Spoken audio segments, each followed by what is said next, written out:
Di Private Room kita sudah bersama dengan Irgi Faresi. Astaga, ini teman lama banget ya, orang lama ya, presenter lama gitu. Tapi kemarin mencuat dengan berita yang mengejutkan ya. Ini Irgi Faresi sempat rahasiakan penyakit stroke, alasannya buat renyuh. Alasannya buat renyuh. Ini artikel memang wow banget gitu ya.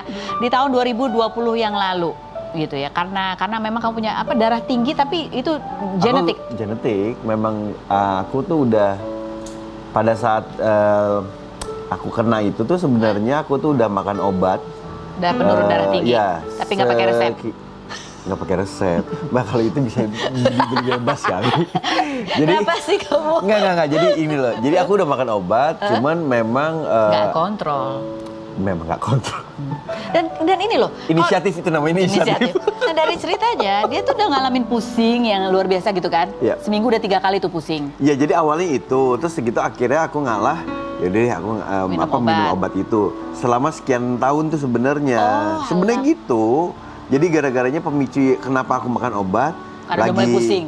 Nggak, kita lagi kerja live. Oh ya, pucat tiba-tiba. Ditarik dari segmen.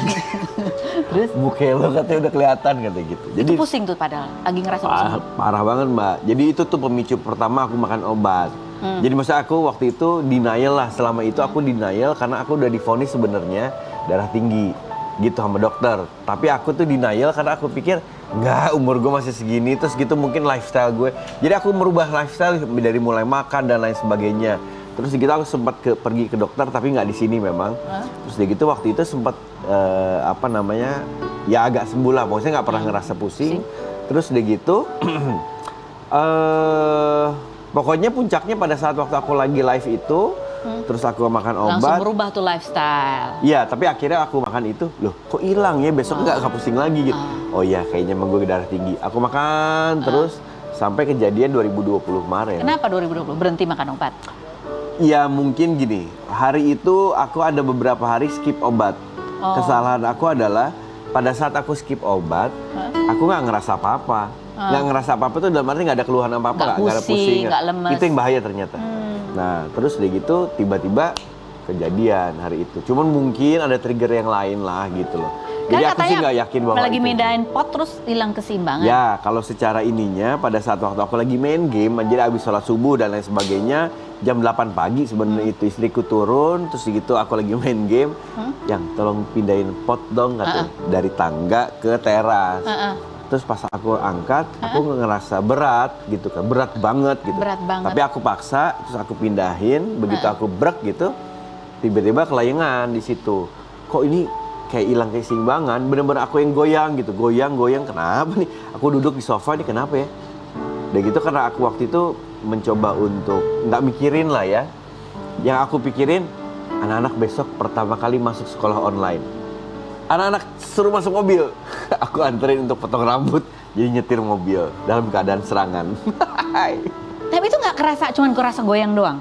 Atau udah ngerasa mual apa gitu nggak? Aku nggak mual hari itu, jadi cuman ngerasa kayaknya goyang aja gitu Mbak. Pokoknya bener-bener emang hilang keseimbangan, terus udah gitu, ya karena aku harus antar anak-anak potong rambut, aku anterin mereka, dan kata anakku yang duduk di depan, ayah jalannya itu pelan banget, terus gitu belok-belok lah gitu. Kan waktu itu zaman pandemi kan. Terus udah gitu potong rambut selesai, aku pulang lagi ke rumah. Karena aku kita udah takut ke rumah sakit lah gitu ya untuk ngecek. Ya karena pandemi. Iya, pakailah yang online gitu loh. Pakai aplikasi online untuk itu dokter. Terus aku ngomong sama dokter bilang coba cek tensinya gitu. Di rumah ada tensi, ada. Begitu aku minta sama istriku, cakep, baterainya habis. Tensinya baterainya habis. Jadi akhirnya kita harus cari alternatif lain antara memang beli atau ya udah kita ke rumah sakit lah gitu. Akhirnya? Kebetulan dari rumahku itu adalah rumah sakit yang nggak nyampe sekilo kali ya. Dibawa sama istriku ke sana. Terus udah gitu niatnya hanya cek tensi doang. Tapi pada saat waktu aku turun sih aku udah mulai nggak bisa jalan tuh. Udah mulai lemes lah gitu. Berasanya lemes. Aku diambil kursi roda, terus gitu udah ditensi dan ternyata memang tinggi, begitu. Setelah lihat istriku bawa balik pulang, terus udah gitu sorenya dia, begitu sampai rumah, nggak lama mungkin dia nelpon kakakku, terus kakakku langsung nggak ada basa-basi bawa ke rumah sakit, terus jam 5 Nah disitulah baru istriku kan nyusul ke rumah sakit itu, karena dia tadinya nggak ikut, di rumah anak-anak nggak ada yang nungguin lah. Jadi kita berangkat berdua, terus gitu istriku nyusul. Disitulah si dokter aku ngedengar gitu loh. Iya Bu, nih kayaknya gejala stroke gitu. Kamu dengar, kamu percaya nggak waktu itu? Cuman bengong aja Mbak gitu. Aku udah diem ya. Yang dipikirin karena wah, kena nih gue gitu. Jadi akhirnya apa ya, nggak pernah nyangka ya Mbak. Nggak pernah nyangka gitu. Aduh, ternyata yang biasa gue pelajarin kan. Kalau misalnya ngobrol sama ya, narasumber apa gitu loh. Ternyata salah satunya kamu ngerasain sendiri gitu. Gitu.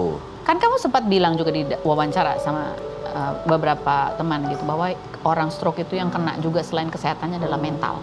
Banget, memang betul. Jadi begitu aku kena, terus ya itu yang aku mulai drop tuh pelan-pelan.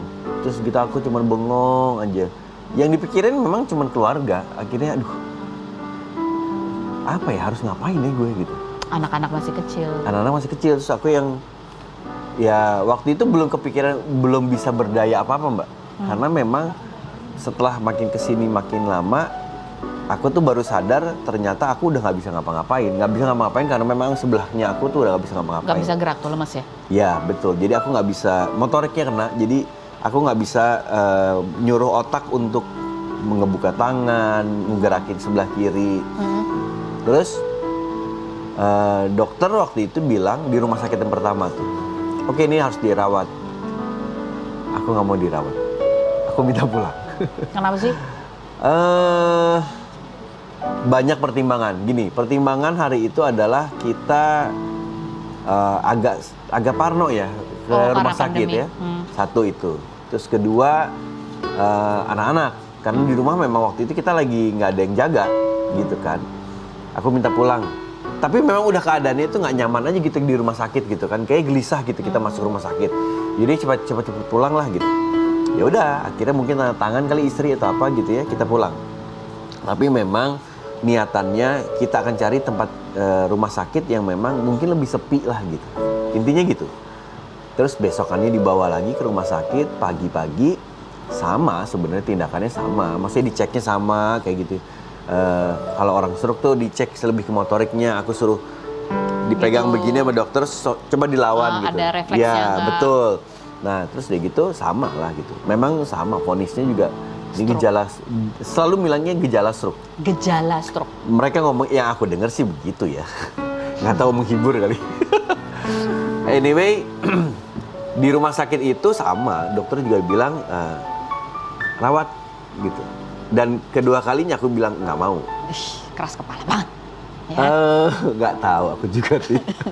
Dia udah keras kepala gitu sampai rumah, tapi tetap kondisinya semakin memburuk.